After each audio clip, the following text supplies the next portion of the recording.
November 20, 1943, 8:43 a.m., Tarawa Atoll. Staff Sergeant William Bourdillon climbed out of his landing craft into 4 feet of water. 500 yards from the beach. The boat couldn't get closer. Stuck on a coral reef. Around him, Marines jumped into the lagoon, weighted down with 70 pounds of gear, rifles held overhead, trying to wade ashore through chest-deep water. Then, the Japanese opened fire. Machine guns from concrete bunkers swept the water. Mortars dropped shells into the crowded lagoon. Artillery found the range on stalled landing craft. Marines fell, sank, disappeared under the weight of their equipment.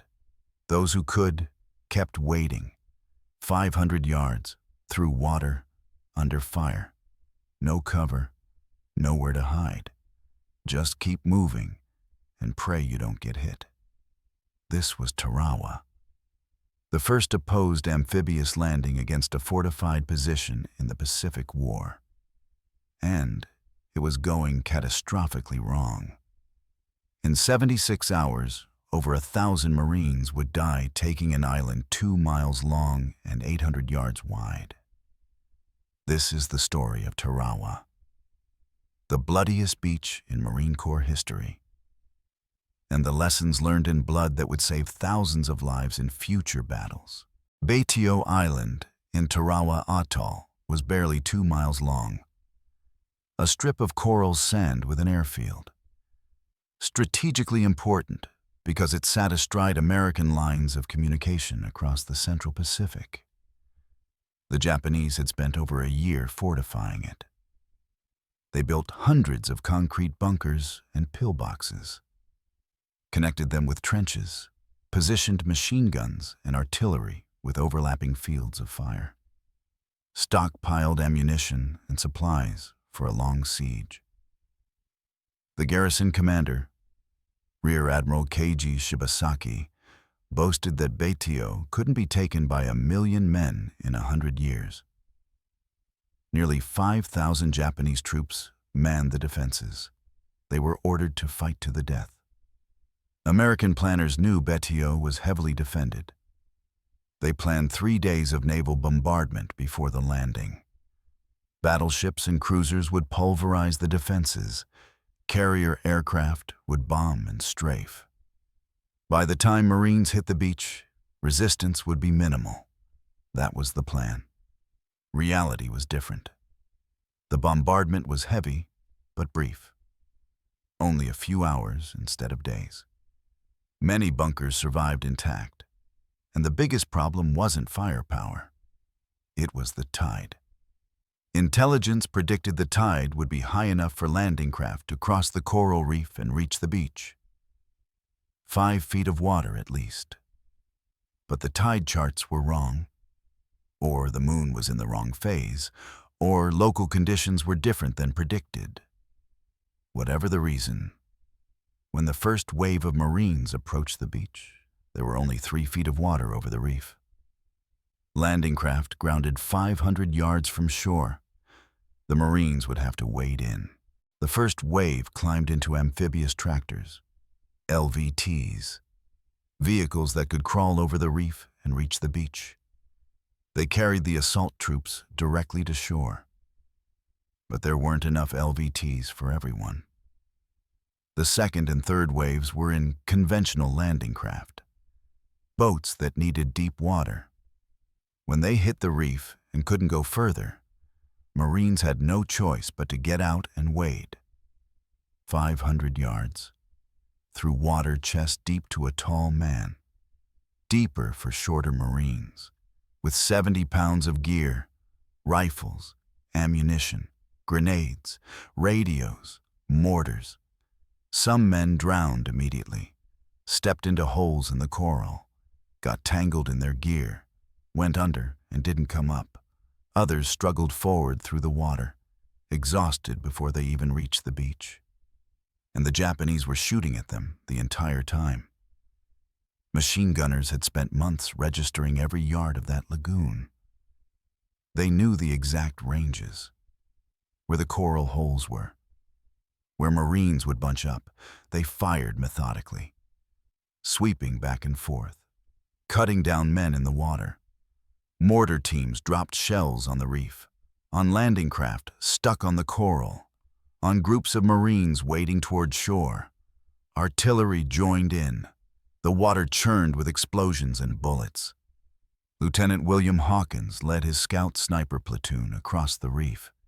He made it to the beach, attacked a machine gun bunker, destroyed it, kept fighting for 2 days until he was killed. Posthumous Medal of Honor. Major Henry Crow waded ashore carrying only a pistol. He organized scattered groups of Marines on the beach, led attacks on Japanese positions, kept his men moving forward when they wanted to stay pinned down behind the seawall. But for every man who made it to the beach, others died in the water. The lagoon turned red, bodies floated, equipment drifted, landing craft burned. Staff Sergeant William Bourdelon was a combat engineer. His job was to clear obstacles and destroy bunkers. He made it to the beach in the first wave, immediately went to work. Japanese bunkers dominated the beach, concrete structures with firing slits barely wide enough for a machine gun barrel, impervious to small arms fire, had to be destroyed with explosives or flamethrowers. Bourdelon assaulted bunker after bunker, placed explosive charges, threw grenades through firing slits, covered Marines advancing behind him. He destroyed 4 bunkers in the first hour. Then he was hit, wounded but refused evacuation, kept fighting, attacked another bunker, hit again, still fighting, finally killed while placing explosives on his 4th bunker of the day. Posthumous Medal of Honor. All along the beach, similar scenes. Small groups of Marines attacking bunkers, taking casualties, making slow progress. The battle had devolved into dozens of individual fights. No grand tactics, just Marines and Japanese killing each other at point-blank range. By nightfall of the first day, the Marines held a thin strip of beach, maybe 50 yards deep. Nowhere near the objectives. Casualties were staggering. Over 1,500 dead or wounded in 12 hours. Colonel David Shoup, commanding the assault force, sent a message that became famous. Issue in doubt. 3 words that summed up the desperate situation. The Marines might be thrown back into the sea, but reinforcements kept coming. More Marines waded through that terrible lagoon. More men died getting to shore, but more made it. And slowly, yard by yard, the beachhead expanded. A coconut log seawall ran along much of Betio's beach. 4 feet high, it provided the only cover on the entire beach. Marines huddled behind it, trapped between the seawall and Japanese positions a few yards inland. Getting over that seawall was the key to the battle. Stay behind it and you die eventually. Go over it and you might die immediately, but at least you're attacking. Officers and sergeants pushed men forward, sometimes literally. Grab a Marine, shove him over the wall, follow him, attack the next bunker, keep moving, or die. By the second day, Marines had pushed inland in several places. They were fighting through the Japanese defenses, bunker by bunker, pillbox by pillbox. Sherman tanks that had finally made it ashore provided direct fire support. Engineers with flamethrowers burned out positions that couldn't be taken any other way. The Japanese fought from prepared positions. They didn't retreat, didn't surrender. Every bunker had to be taken by assault, every trench cleared, every pillbox destroyed. Marine casualties mounted. Whole platoons were reduced to a handful of men. Companies were commanded by lieutenants because all the senior officers were dead or wounded. But the advance continued. On the third day, Marines reached the eastern end of the island. The airfield was secured. Japanese resistance was collapsing. Small groups of defenders still fought, but the battle was won. On November 23, 76 hours after the first landing, Baitio was declared secure. Nearly 5,000 Japanese defenders were dead. Only 17 prisoners taken. They'd fought to the death just as ordered. The cost of Tarawa shocked America. Over 1,000 Marines killed, more than 2,000 wounded, in just 3 days. For an island barely 2 miles long, newsreel footage showed bodies floating in the lagoon, dead Marines on the beach. The American public had never seen such graphic images of combat. Some questioned whether the island was worth the cost, but military commanders knew Tarawa was necessary. It blocked the route across the Central Pacific. Its airfield threatened American supply lines, and taking it provided essential lessons for future operations. The lessons were written in blood. Amphibious assaults needed better intelligence on tides and reefs. Naval bombardment needed to be longer and more effective. More amphibious vehicles were needed that could cross reefs. Better coordination between naval gunfire, air support, and ground troops. Everything that went wrong at Tarawa was studied, analyzed, fixed.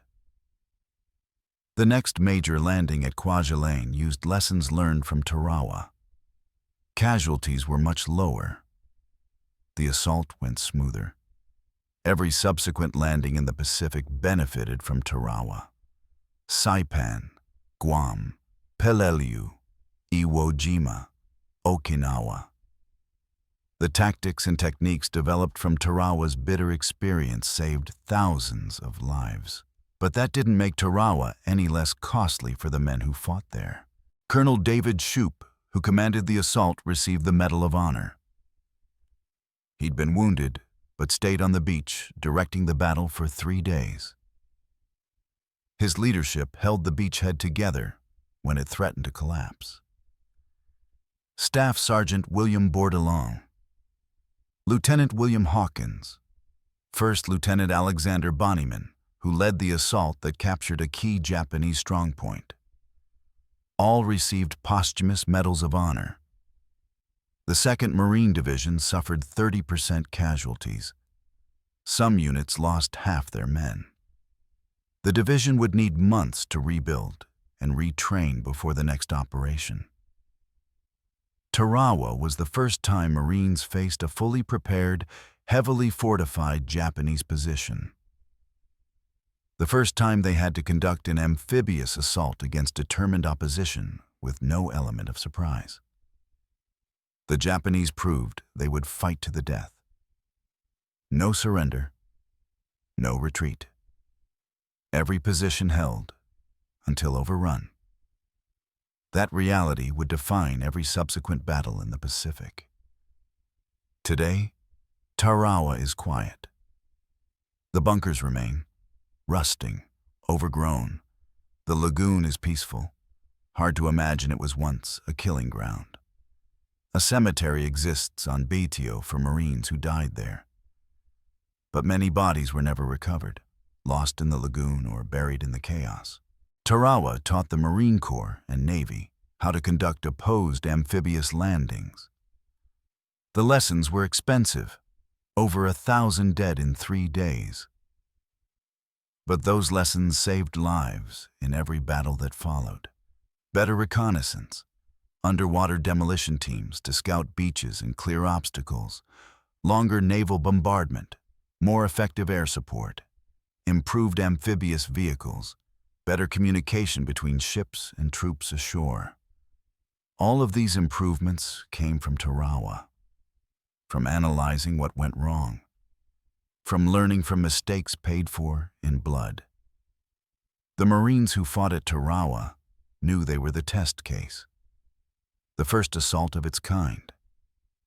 They paid the price so future Marines would have better tools and tactics. That doesn't make the cost any easier to accept. Over 1,000 men died, taking a tiny coral island. They waded through a lagoon under fire, assaulted bunkers with grenades and flamethrowers, fought for 3 days in brutal close combat. But they won. They took the island, and they proved that American Marines could assault and capture any position the Japanese could fortify. Marines were told the beach would be clear, that the tide would be high enough, that naval bombardment would destroy the defenses. Instead, they landed in 4 feet of water with 500 yards to go under heavy fire. And they made it. They fought through hell and won. That's the legacy of Tarawa, not the mistakes, but the courage and determination that overcame them.